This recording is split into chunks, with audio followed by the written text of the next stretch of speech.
Justement, Macron a parlé de honte à l'égard de Netanyahou.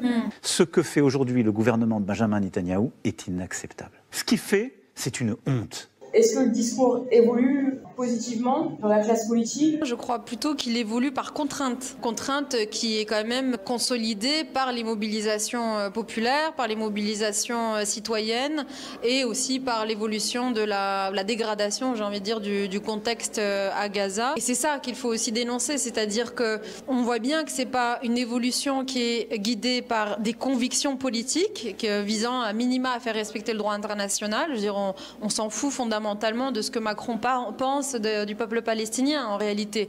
Alors s'il les aime bien, c'est un plus, mais s'il est indifférent, on s'en fout. Ce qui nous importe, c'est que Macron soit le garant en tant que chef d'État des engagements de la France à minima. Notre exigence première, c'est que le droit international soit respecté. Alors Macron n'a pas contesté le terme génocide, mais il a quand même renvoyé aux travaux d'historiens. Monsieur le Président, ce qui se passe actuellement à Gaza relève-t-il du génocide ?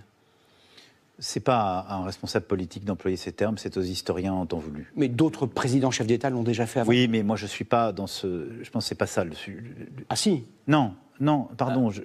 Or, je rappelle que la France a quand même ratifié la Convention de prévention sur les génocides. C'est une convention, je le rappelle pour la énième fois, c'est une convention sur la prévention. Là, on a le sentiment que Macron, ce qu'il nous dit, c'est que, bon, bah, s'il y a un génocide, c'est les historiens qui nous diront comment s'est passé le génocide, si oui ou non il y a un génocide.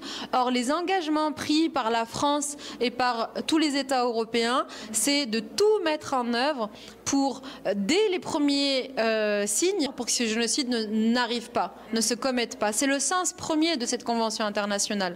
Donc oui, il y a une évolution, mais c'est une évolution qui, premièrement, est faite par contrainte liées aux mobilisations et le contexte. Deux, une évolution qui trahit encore le droit international.